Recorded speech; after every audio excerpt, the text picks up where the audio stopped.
The dark room was filled with the whirring sounds of hard drives and the pale blue glow of computer monitors. An occasional burst of static from one of the walkie-talkies at the charging station would break the silence between me and the other security guard, who was trying unsuccessfully to keep his eyes open. "Doesn't anything interesting ever happen around here?" I asked Peter, my new supervisor. "I mean, I figured most of the rumors were bogus, but isn't anything about this place real? Skinwalkers? Glowing orbs? You gotta have a few stories at least." He had his feet up on the desk in the security office, and several dozen monitors showing different camera angles of the property were arranged before us. The billionaire who owned the ranch had spared no expense trying to capture the paranormal presences of Skinwalker Ranch on camera, but so far from what I understood, he had been completely unsuccessful. "You watched one too many History Channel specials, kid," he said, barely opening his eyes to look at me. I realized he was falling asleep. "There's nothing here but a rich guy with too much cash and an army of underpaid acolytes like you and me, busting our asses to document a whole lot of nothing." "So what's with the body armor? And the tasers and all the safety equipment? I'm surprised they don't have us packing heat with all this stuff we have strapped to us." We looked like SWAT officers, which was completely ridiculous considering our job descriptions mostly involved eating boxed lunches and trying not to bore ourselves to death. "Dude, shut up and quit asking so many questions. One day the old man will get wise that E.T. ain't coming. But until then, just enjoy the gravy train, okay?" I grunted in agreement and sat watching the monitors as Peter began to snore.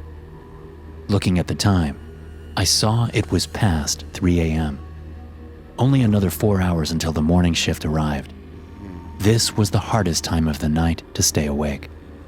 I needed another cup of coffee, or I would soon be asleep like Peter, and at least one of us had to keep an eye out for the boss. There was no way of knowing when the old eccentric billionaire would come wandering over for a look at the video feeds, and to make sure his hired goons were bright-eyed and bushy-tailed. He'd been known to pop in for surprise visits. Since I needed the job and couldn't afford to lose it, I decided a fresh cup of coffee was in order. I snuck out of the security office and went into the adjoining room where a single-serve coffee machine was plugged in on a counter beside a mini-fridge. Yawning, I stuck a pod in and snapped the mechanism closed, pressing the button for a large coffee. The machine began to chug and click and gurgle before spitting out some hot, steaming black brew. Taking the cup with me back into the security office, I was unsurprised to find Peter still snoring.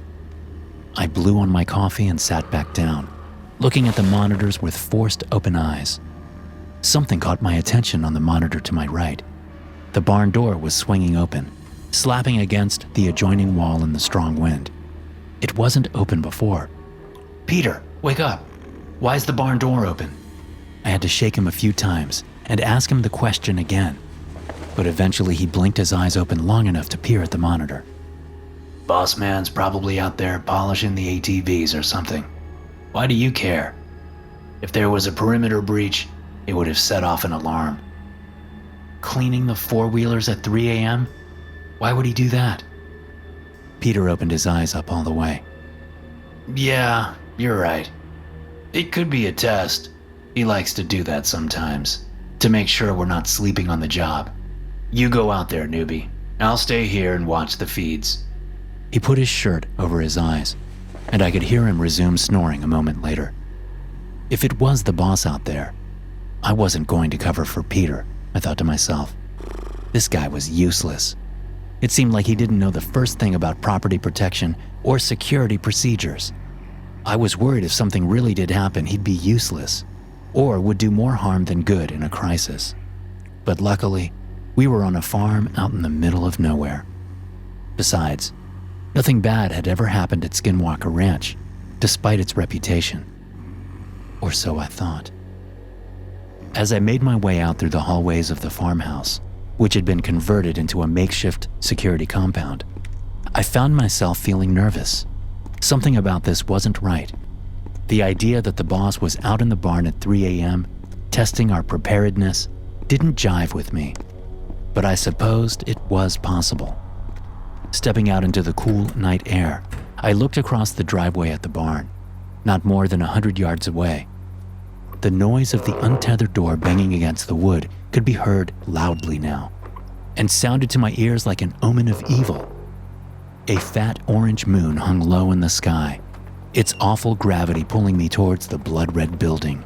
I found myself standing before the open door, the smell of hay wafting out from inside. Close the door and go back to the security office, I thought suddenly. Whatever you do, don't step foot inside that barn. It's cursed. It's evil. Stay out. A voice started murmuring from the shadows inside, as if in agreement. It sounded like a man, but their tones were hushed and quiet, difficult to understand. "Who's in there?" I called out, taking my flashlight from my belt and shining it into the barn. No one answered. "Peter, come in," I said into the radio. But as soon as the words escaped my lips, the walkie-talkie made a painful, high-pitched squeal of feedback, then clicked loudly and was dead. "Hello?" I said again into the useless device.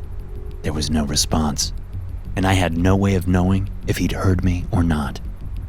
It's probably just the boss trying to catch us slacking off, I thought to myself, considering what Peter had said earlier. I would simply go inside and turn on the light. Then the rich owner would give me a pat on the back for my prompt action and response to the practice scenario.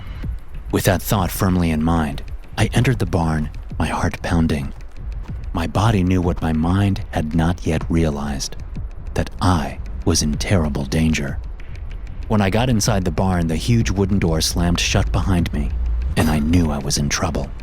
The murmuring, chanting thing in the darkness continued its deliberate cadence as I turned and tried to get out, clawing at the door and trying desperately to pull it open. One of my fingernails broke off and began to bleed, but I didn't notice that until later, as the adrenaline was pumping through my veins. A moment later, the door itself disappeared. Its edges dissolved into the surrounding wood, and I backed away from it, terrified, looking up at where it had been a moment before. Such a thing was impossible, and yet it had just happened before my eyes. I was trapped. Spinning around, I saw the thing in the shadows, still chanting and now swaying back and forth. Its silhouette in the darkness reminded me of a shaman mixed with a wolf man, holding a wand or a scepter of some kind. The head of the scepter rattled and made awful, fleshy sounds like teeth being shook in a sack made of skin. I tried not to listen to the things the creature was saying, as the words felt like worms crawling through my ears and into my gray matter, invading my thoughts. It was like an itch that I couldn't scratch, like a dozen black flies crawling on my brain where I couldn't get to them with my fingers, taking occasional bites and sampling the local cuisine inside my skull. "Get out of my head!" I heard myself scream, but the wicked chanting continued. The language was ancient and unknowable. Clutching my skull, that horrible, itching sensation of something worming its way into my mind continued, undeterred by my protests. I looked around and saw other dark forms were in the barn with me. They looked like shadows at first, moving along the ground like dark puddles, spreading outwards from a surrounding oil spill. But then the things began to take shape and rise up, shedding their two-dimensional forms and turning into humanoid beings with pitch-black features. The shadow creatures moved slowly and deliberately, their mouths yawning open as they approached me with curious faces. Their features were black holes within their dark forms. They reached out towards me as the chanting thing in the corner raised up its hands like a preacher in a demonic prayer service, its voice rising higher and higher in volume. Red-painted walls all around me began to drip and bleed, revealing ancient, druidic symbols which were carved deep into the wood underneath. Suddenly, the entire barn felt like a living thing, as if I was inside the belly of some great, horrible beast, which was inhaling and exhaling all around me. It was hot in the barn and humid, despite the chill of the night air outside. The temperature was rising quickly, causing sweat to pour from my head, running into my eyes and making them sting with pain as the shadow creatures started to inspect me more closely. Each one took its turn leaning in close, running its oily hands over me and judging me somehow. They made whispering noises back and forth, and a few took sample bites of me with shadowy mouths, leaving oddly non-bleeding wounds in my flesh. I cried out in pain each time, and it seemed like they were shushing me as they raised up their extremities to my face with every noise I made. For some reason, I found myself obliging. Finally, one of them seemed to settle on taking me for themselves, as the chatter between the shadow creatures stopped and it smiled broadly, looking pleased with itself. The creature resembled a black panther about to pounce as it leaned in towards me. It looked as if it was preparing to dive into my mouth to make a home inside my body permanently, when the huge wooden barn door, which had previously vanished, crashed in behind me. Glaring spotlights filled the space, and I looked around to see the shadow things were dispersing. The shaman creature in the corner, who had been chanting in wicked tones, made a circular motion with his wand, and a dark hole appeared in the wall, which he proceeded to exit through. It disappeared a second later, closing tightly behind him. Looking around, I saw the barn around me was no longer painted bright red. It was old and run down, dilapidated and out of use. The ceiling was broken and sagging, revealing stars through a gaping hole up above. "What the hell are you doing in here, kid?" One of the security guards was asking me. "You're not supposed to be in here. Nobody's allowed in this building. It's not safe." "But Peter told me to go check it out. He was sleeping. I never told you to go in here. I haven't seen you since you disappeared earlier," said Peter, stepping out from behind the other guard. "You're lucky these guys came to check in here after hearing you screaming. This building is off limits. Can't you see it's ready to fall down any second?" "But I was with you just 10 minutes ago. You said..." "Don't put words in my mouth, kid, and don't make up stories. I didn't tell you to do anything. I turned around and you were gone. I figured you went home, to be honest. Thought maybe this job wasn't for you." I stuttered, unsure what to say or how to respond to this. I was sure Peter had told me to go out to the barn to check it out. Was I remembering wrong? Was I really that tired? Or had I been spending my shift with an imposter? How was I supposed to know what was true? "Looks like we might have a 278, said one of the guards nervously. "The Skinwalkers are back." "Don't talk about them," snapped the supervisor. "You know the rules. You talk about them, and that's when they show up. Everybody get inside, now! Buddy protocols. You need to go to the bathroom, take your buddy with you. You know the rules, Peter. We've got a code black by the sounds of it." Everyone drew their weapons, and I saw these other guards had guns with odd, futuristic attachments on the barrels. Strange, translucent white pieces that looked like oversized silencers. I hadn't seen any of these people when I arrived for the first half of my training shift. It turned out they lived on the property and were paid handsomely to be on call to respond to any events as they occurred. "You guys gotta be kidding. Skinwalkers? Really?" my supervisor asked as we hustled inside. Peter looked unimpressed by all that was happening, and I realized that he didn't believe in anything supernatural. He was a die-hard skeptic of such things. "Guys, come on," he said dryly. "This is complete paranoia. The kid just had a panic attack or something. You don't really believe in this stuff, do you?" "Quiet." One of the heavily armed guards snarled at him. "You don't know shit about what happens in this place. You've only been here a month. The boss should have known better than to let you train the new guy. He could have gotten himself killed." I felt queasy and numb when he said that, realizing it was true. If they hadn't arrived when they did, who knew what might have happened? Peter didn't say another word. Instead, he just made an annoyed sound and followed the rest of us as the formation began moving towards the door to the farmhouse. He stayed back a little ways, as if in protest. Just as we were about to enter the house, I heard him stop from a few yards away, muttering to himself. I paused to look back, stopping where I was in the doorway as the rest of the team went inside. I held the door open for him, hoping he would follow. But instead he began to yell in a loud, agitated voice. "You're all a bunch of suckers. You know that? Skinwalkers? Really? This place is just a busted down old ranch in the middle of nowhere. There's no curse. There's no monsters. Watch." He turned around, facing the other direction. "Oh, Skinwalkers, come and get me. Look, Fresh meat for you skinwalkers! What, aren't you hungry? Looking back at us, he smiled and then started laughing at all of us. See? There's nothing out here. He made a surprised sound and turned suddenly, just as something began to appear from the shadows. It was large and hulking, its form an ink blot against a starless midnight sky. The sound it made was a deep growl, like a territorial wolf, only much, much larger. Its legs were long and stilted, giving it an unnatural look.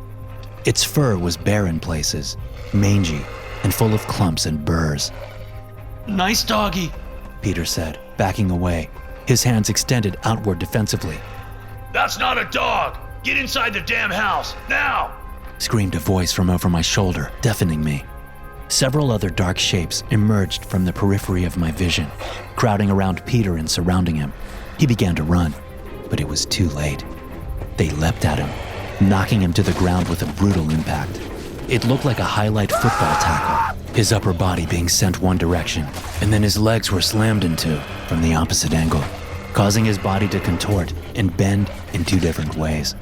When he landed, he looked unable to breathe or speak, and I wondered if the wind had been knocked out of him, or if they'd broken his spine. I instinctively began to run towards him, thinking I could save him, but one of the nearby guards grabbed my arm and pulled me back. If not for that, I'd probably be dead. Squad! Firing positions! The guy in charge of the group yelled, and they all fell into formation. Meanwhile, the demon wolves were tearing Peter to pieces. One of them had its jaws around his face and was squeezing like a vice grip on his skull. The other one was shredding his torso with its teeth. Ready! Aim! Fire! The group of pseudo-soldiers around me started unleashing semi-automatic rifle rounds into the hellhounds, each one tracing a green trajectory which streaked across the sky like tracer bullets. There was no immediate reaction from the beasts at first, and I thought they were making no impact. But then the dog-like creature started snapping and wincing at the bullets as they were grazed by them. Don't let up! Keep the pressure on! Instead of retreating, the shadow creature snarled and began to stalk towards the group of us. The bullets were doing little to stop their advance, as if they were being sprayed with water pistols. It merely seemed to annoy them further. One leapt suddenly with lightning-quick speed, pouncing on a guard nearby.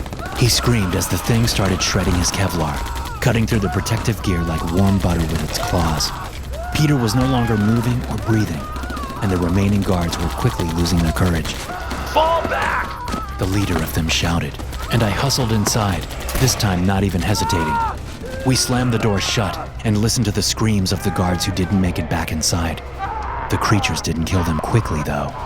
Those who were left alive died slowly as the hellish wolves tortured them, making them scream for help in an attempt to draw us back outside to rescue them.